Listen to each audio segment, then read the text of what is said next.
There's a strong likelihood that you never received a financial education.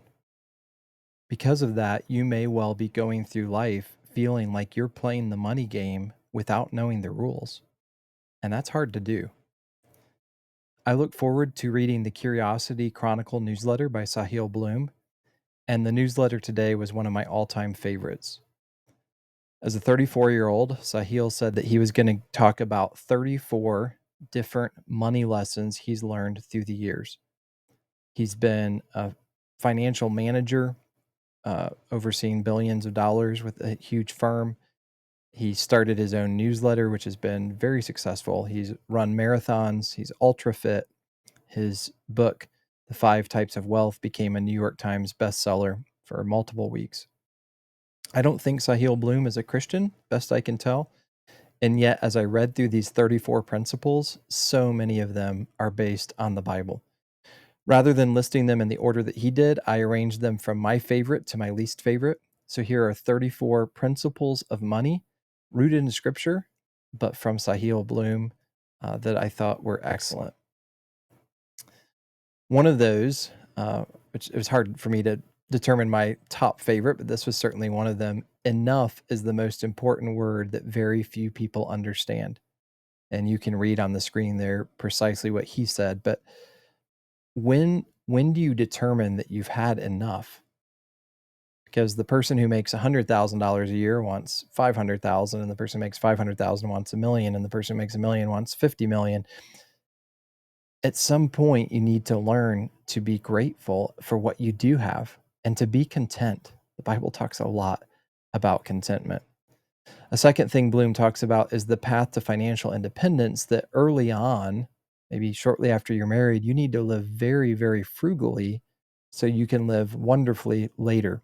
Dave Ramsey talks about this same principle, really focusing on the difference between the amount of cash coming in versus the cash that's going out. That's vitally important. There are no shortcuts to wealth. If somebody comes and says that they have a shortcut, you need to head the other direction. Play the long game, create value, receive value. He says that's the golden rule. It's different than the golden rule in scripture, but it's really important to realize there are no shortcuts when it comes to the game of wealth. The power of generosity. He gives the example of enjoying giving out bonuses to team members more than receiving a bonus himself. In a similar way, many of you with kids, you would rather give them a Christmas gift at Christmas time than receive a gift yourself. The power of generosity. The credit card rule: don't have credit cards unless you're going to pay them off. Never carry credit card debt. You can have a credit card and use it just like a debit card. That's what my wife and I do, because we get 2% cash back, which ends up being tens of thousands of dollars over the course of a year because of our businesses. But don't ever carry credit card debt. Another money tip: it's important how you get the money. Some people think, well, if I could just get rich, all these other people would respect me. But he points out, would a CEO of a Fortune 500 company respect someone who wins the lottery? Of course not. So it's important even how you make the money, and that it's something that you can sleep well at night. I hadn't thought much about this, but he makes a really good point here: the diminishing returns of wealth. Like, he differentiates between poor people who, are looking for their next meal versus someone who's not poor, their basic needs are met, versus someone who's rich, and then the mega rich or super rich. And he shows that to go from poor to not poor is a huge jump. It's dramatically better. But being mega rich might actually be worse than being rich. And he points out that each level solves different kinds of problems. And oftentimes, someone who goes from, let's say, millionaire status to billionaire status, it actually creates far more problems. So people who want to be the next Elon Musk or Jeff Bezos don't realize oftentimes the problems that come along with being ultra, ultra rich. Another point is that cash flow is king. If you're an entrepreneur, if you've ever run a small business, you know this to be the case. But even for your family, and he talks about even with retirement, it all comes down to cash flow. The bought status test. Would you buy, you're thinking about a new car, you're thinking about a property, you're thinking about a nice outfit, would you buy that thing even if none of your friends would ever know that you had it? Would you buy that house if none of your friends ever saw it? If you never posted about it on social media? That's a good test to examine your motive for why you're buying it. There's always going to be someone with a bigger boat. The value of peace of mind. He talks about his favorite part of his portfolio is the 12 months of emergency funds that he keeps in cash. Why? It lets him sleep well at night, right? So make sure you have cash reserves. That will go a long way in peace of mind for you. Work-life balance and children. There's a very popular social media post that talks about 20 years from now, the only people that will remember that you worked late are your kids. And he says that's true. But also 20 years from now, your kids will remember the lesson you taught them of the importance of hard work and that you provided well for them. And so there needs to be a balance with that tension that, yes, you should be a hard worker. And if you need to stay late, maybe you can communicate to your kids why you did that. But don't spend all your time trying to build wealth for your family if you're never even really hardly around your family. So keep that in balance. In a related way, he talks about how our environment affects us, that someone who lives a very basic, very simple life out in a farm community is going to be thrilled with that. Someone who lived a similar life in New York City is probably going to feel very dissatisfied because, in a sense, they're trying to keep up with the Joneses. So choose your environment wisely. I think this is so important for Christians to be in a church where we're growing and thriving and around other Christians. The 2x rule for luxury purchases: never finance a luxury material purchase if you can't buy it twice over in cash. So if it's something huge like a yacht or something like a car that's nicer than what you need, never finance something. My thinking is just don't finance it in general. Just pay cash. My wife and I have tried to pay cash for homes and obviously for vehicles, but even investment properties. But if you are going to finance something to try to take advantage of a low interest rate or something, never finance something that you couldn't pay twice over with cash. The value of liquidity. The longer that you live, the more you're going to realize this. It's much more valuable than you think. I like what he says here. Whenever you consider a new investment, you should consider first the potential returns, and secondly, the liquidity, meaning the ease of access to the money after it's invested. Like, you can sell a stock easier than you can sell real estate. You can sell real estate easier than you can sell a business. So a lot of people think about the return on their investment, but they completely ignore the liquidity of that investment. The ease of access to capital is worth something, especially in a downturn or down market. Liquidity can also be a bug if you're prone to emotional decisions. That same ease of access that has value could lead you to make poor short-term decisions like panic selling in a temporary market pullback. I like the term he uses, a liquidity sweet spot for most people, easy enough to access that you can get to your money in a few days, but hard enough that you can't make a bad short-term decision from your phone in the heat of an emotion. That's interesting to think about, that liquidity sweet spot. If your self-worth is dictated by where you vacation or your kids' private school tuition, you need to rethink your life. Okay, don't base your value of yourself. If you're a Christian, I mean, all humans are image bearers of God. If you're a Christian, your identity should be in Christ. Don't base your identity on your net worth. Time and money are both investments. Money input is financial investment. Time input is personal involvement. The time associated with an investment is just as important as the money. When you make an investment, you're putting in both your money and your time. There are some investments that require money and no time, like an index fund. I prefer VTI, Vanguard Total Index, and some that require money and a lot of time, multifamily real estate. Make sure you consider both the money and the time inputs when you look at your ROI. Great advice. The 24-hour cool-off rule for non-essential purchases. It reduces impulse purchases. It improves saving and investing rates. If you still want to buy the thing after 24 hours, then go for it. Another great piece of advice. You've probably read that elsewhere.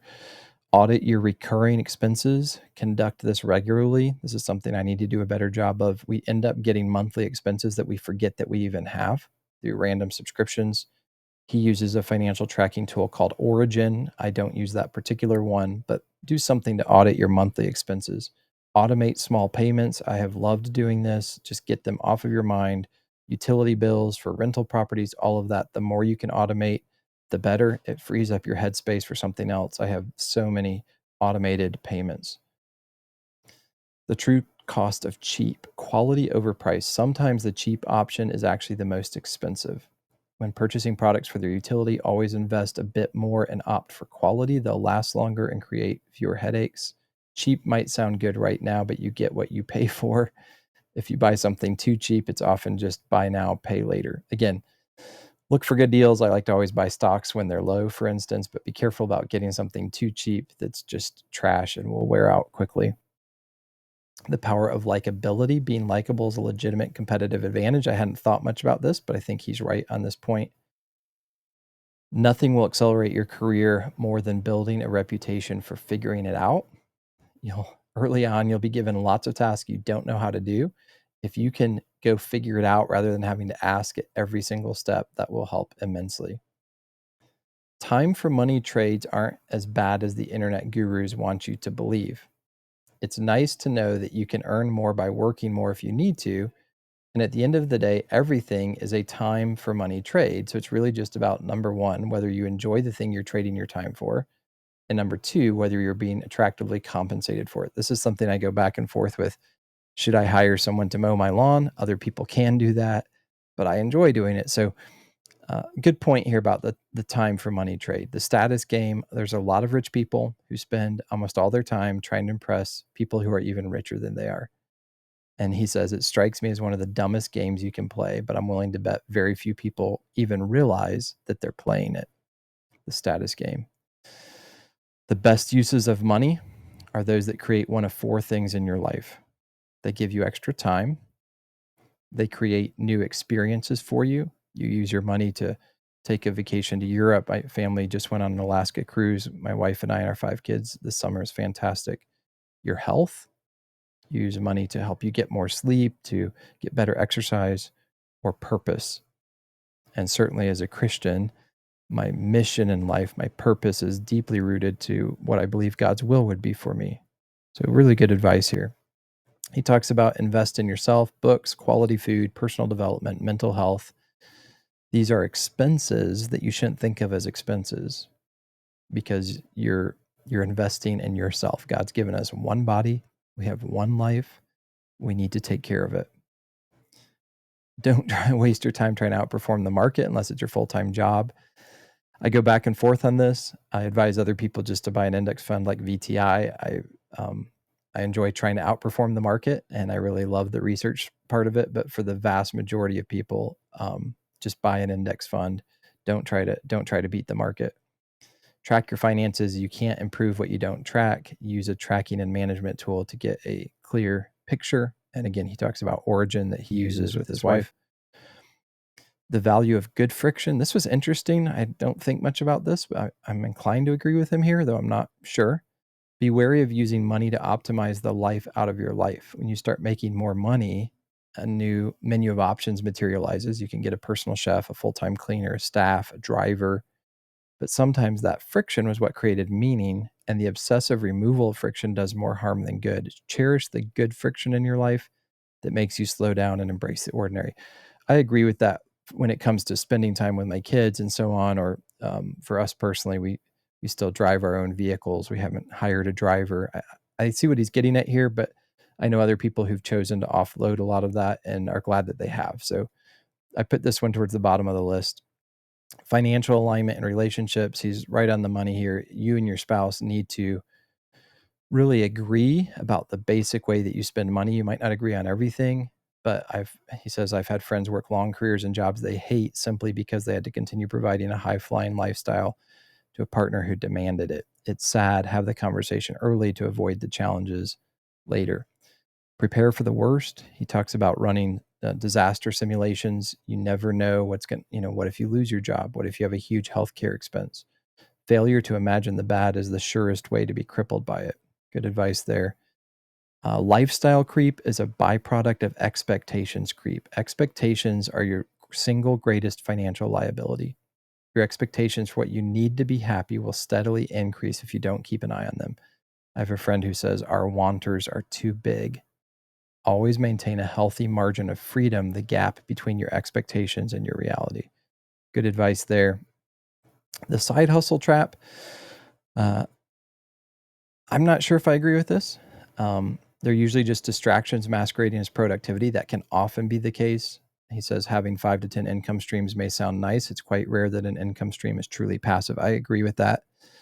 My wife and I have set up multiple income streams, a couple dozen. A few of them, like royalties or index funds or dividend stocks, basically are passive.